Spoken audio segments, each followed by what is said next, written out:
মাননীয় মোদীজির নেতৃত্বে ভারতীয় সেনা পাকিস্তানে অপারেশন সিঁদুর করেছে। আমাদের মুখ্যমন্ত্রী আজকে সেই অপারেশন সিঁদুর নিয়ে বলছেন কি মাননীয় প্রধানমন্ত্রী নাকি এখানে সিঁদুর বেচতে এসেছেন। মাননীয় মুখ্যমন্ত্রী তথা তৃণমূল কংগ্রেসকে বলতে চাই, বেচাবেচির কারবারে ভারতীয় জনতা পার্টি বিশ্বাস করে না। কেনা বেচাতে আপনি বিশ্বাস করেন, সেই জন্য মমতা বন্দ্যোপাধ্যায় আপনি আমেরিকাতে কোথা থেকে একটা পিএইচডি ডিগ্রি কিনে নিয়ে এসেছিলেন, সেটাও ভুয়ো পিএইচডি ডিগ্রি, সেই ডিগ্রি আপনার বাতিল হয়েছে। আমরা সিঁদুরকে মহিলাদের সম্মানের জায়গা মনে করি, আপনারা বারবার তৃণমূল কংগ্রেস এই সিঁদুরকে অপমান করছেন, আমাদের ভারতীয় সেনাবাহিনীকে অপমান করছেন। আপনার উত্তরবঙ্গের এক পুচকে নেতা সে সিঁদুর বেচার কথা বলছে, আর আপনার এক নেতা বীরভূমের মোটা নেতা, সে নেতা পুলিশের বাড়ির বউ মা তাদের সম্মান রাখতে দিচ্ছে না। লজ্জা লাগে না মুখ্যমন্ত্রী হয়ে?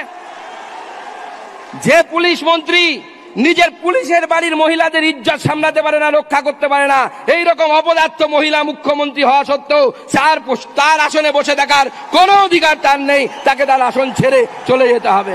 নেতাজি ইন্দোরে গতকাল অমিত শাহ আসে এবং ওখানে একটা সভা করে, এবং বিজেপির যত জম্ম কর্মী এবং যত আমাদের বিজেপির যত দক্ষতাশীল মানুষ, যেমন এক কথায় বলা যায় শুভেন্দু অধিকারী, ডাক্তার মজুমদার এবং এরকম কিছু কিছু বিজেপির মানুষ যারা অতিরিক্ত জনকর্মী, যারা কি সোশ্যাল মিডিয়াতে ভালো ভালো ভালো কথা বলে আর কি, তারাই ওখানে উপস্থিত ছিলেন। এবং ওখানে বেশ জনসভায় আমাদের ডাক্তার মজুমদার কি বলে শুনলে যে আমাদের মোদি নাকি সিঁদুর বিক্রি করছে বাংলায়। এটা কতটা সত্য মিথ্যে সেটা তোমরা সবাই বুঝতে পারছো।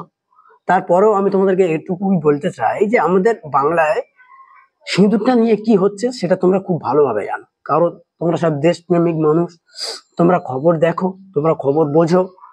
হ্যাঁ, আমি বলতে চাই যে মমতা ব্যানার্জি যে কথাটা বলেছে এর সঙ্গে তো আমি একমত। যদি বলো কেন, আমাদের মোদী দেশের প্রধানমন্ত্রী, ইনি বাংলায় এখন সিঁদুর বেচা কেন শুরু করেছে? ঠিক আছে, এবার কথা হচ্ছে যে আমাদের বাংলা দিদি কথাটা কেন বললো। দেখো, এই ভারতবর্ষে অনেকগুলো রাষ্ট্র আছে। ভারতবর্ষে কোনো রাষ্ট্রে তোমরা দেখেছো যে এরকম সিঁদুর নিয়ে হুই হুল্লাস করছে, এরকম সিঁদুর নিয়ে খেলা করছে, এরকম সিঁদুর নিয়ে উৎসব করছে? করেনি। তাহলে ওয়েস্ট বেঙ্গলে এটা কেন হচ্ছে? এটা ওয়েস্ট বেঙ্গলে কেন হচ্ছে? হ্যাঁ, এটা যারা প্রকৃত দক্ষতাশীল মানুষ, যারা রাজনীতি সম্পর্কে বোঝে, তারা এটাকে একমত কোনোদিনও হয় না এই বিষয়টার সঙ্গে। কিন্তু আমাদের সুকান্ত মজুমদার, ডাক্তার সুকান্ত মজুমদার যে কথাটা বললো যে এখানে মোদি নাকি সিঁদুর বেচতে আসছে, আমি তো মনে করি এটা 100% 100। যে সিঁদুর যদি না বেচতে আসতো তাহলে বাংলায় সিঁদুরটা নিয়ে এত একটা কি বলবো উত্তেজনা সৃষ্টি হতো না। হ্যাঁ, কেননা আমাদের বাংলায় এতদিন সিঁদুর নিয়ে এরকম হয়নি। আমরা সবাই জানি সিঁদুর একটা হিন্দুদের একটা ভালো স্থান, যেটা শুধুমাত্র স্বামী তার স্ত্রীকে লাগাতে পারে। কিন্তু এখন দেখছি মেয়েরা মেয়েদের পর্যন্ত লাগিয়ে দিচ্ছে, মেয়েরা পর্যন্ত মেয়েদের লাগিয়ে দিচ্ছে। তাহলে এই সিঁদুরের মর্যাদাটা রইল কোথায়? এই সিঁদুরের স্থানটা রইল কোথায়? হ্যাঁ, আমি সাধারণ জনগণকে বলতে চাই, এবং সাধারণ যারা বিজেপির কর্মী আছে, যারা বিজেপিকে অতিরিক্ত সাপোর্ট করো, আমি তাদেরকে এই প্রশ্নটা করলাম, তোমরা আমাকে উত্তর দিও। তাছাড়া এই নয়, আমাদের মুখ্যমন্ত্রী নাকি দেশের কুলঙ্ক, অপদার্থ, অশিক্ষিত, এই ধরনের কুকথা। হ্যাঁ, আমি মনে করি যে পশ্চিম বাংলায় আমাদের মুখ্যমন্ত্রী মমতা ব্যানার্জি রয়েছে বলে আজকের তোমরা এত শান্তশিষ্ট ভাবে থাকতে পারছো। যদি আজকের মমতার জায়গায় অন্য কোনো থাকতো, অন্য কেউ থাকতো, অন্য কোনো পার্টি থাকতো, সিপিএম ছিল, সিপিএমকে আমরা ভালো বলি কারণ সিপিএম অনেক কিছু করে গেছে। সিপিএম থাকাকালীন টিএমসি এসছে, টিএমসি অনেক কিছু করছে। হিন্দু মুসলিম কত সুন্দর সম্প্রীতি বজায় রেখে এই দেশের মধ্যে আছে, সেটা কিছু কিছু মানুষের সহ্য হচ্ছে না। যেমন কিছু কিছু বিজেপির কর্মী আমাদের বাংলায় বিজেপির কিছু মাল আছে, চোরটা মাল বিজেপি, তাদের এই বিষয়টা সহ্য হচ্ছে না। হ্যাঁ, তারা চায় হিন্দু মুসলিম কিভাবে বিভেদ লাগানো যায়, কিভাবে এই মিল মোহাম্মদটা ভাঙা যায়, এটাই নিয়ে এখন বিজেপির কর্মীরা বহুত ব্যস্ত রয়েছে।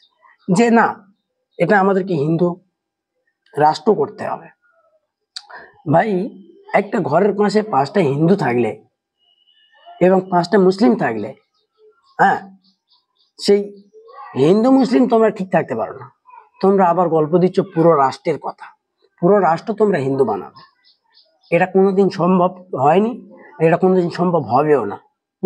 কারণ পশ্চিমবাংলার প্রত্যেকটা মানুষ বোঝে, পশ্চিমবঙ্গের প্রত্যেকটা জনগণ বোঝে যে এখন রাজনীতি নামে কি হচ্ছে। যারা প্রকৃত বোঝে, যারা প্রকৃত বুদ্ধিশীল মানুষ, তারা কোনোদিনও দেশের মধ্যে অশান্তি চায় না, যারা দেশকে ভালোবাসে, তারা কোনোদিনও এই ধরনের হিন্দু মুসলিমের বিবাদটা এরা কোনোদিন চাইবে না। এরা কোনোদিন চায় না যে হিন্দু মুসলিমের মধ্যে বিবাদ হোক। হ্যাঁ, তবে সুকান্ত মজুমদার উনি যে কথাগুলো বলে গেছে যে আমাদের 2026-এ ক্ষমতায় আসতে দিন, আমরা সব দেখে নেব এবং আমরা এটা হিন্দু রাষ্ট্র করে নেব। এবং পাল্টা হুঁশিয়ারি এও দিলেন যে কেউ যদি তোমাকে মারতে আসে তাকে পাল্টা মেরে দেখিয়ে দাও, তারপরে আমরা তোমার পিছনে আছি, আমরা তোমাদের সাথে আছি। দেখো, মানুষ যখন ভিক্ষা করে, সে বিভিন্ন প্রলাপন দেয়, বিভিন্ন কথা বলে, বিভিন্ন প্রলাপন দেখিয়ে সে ভিক্ষা করে। কিন্তু সে যখন ভিক্ষা করতে করতে একদিন ভালো লেভেলে পৌঁছে যায়, সে তখন এটা কোনোদিন মনে করে না যে আমি আগে ভিখারি ছিলাম।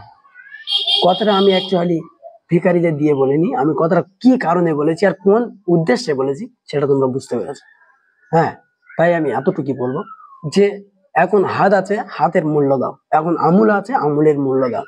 যখন এই টিএমসি পশ্চিমবাংলা ছাড়া হবে, সে হিন্দু হোক মুসলিম হোক, সবার জন্য বিজেপি বিপজ্জনক। তাই হিন্দু মুসলিম যেরকম আছো, এক দেশবদ্ধ হয়ে একই দেশের মধ্যে যেরকম হিন্দু মুসলিম ভাই ভাই, এক কুসুমে দুইটি কুসুম হিন্দু মুসলমান, যে কবিতাটা, এটা আমাদেরকে সবসময় মেনে চলতে হবে এবং এর অনুসারীকারীদেরকেও আমাদের বোঝাতে হবে। আমি এতটুকুই বলবো, দেখা হচ্ছে পরের ভিডিওতে।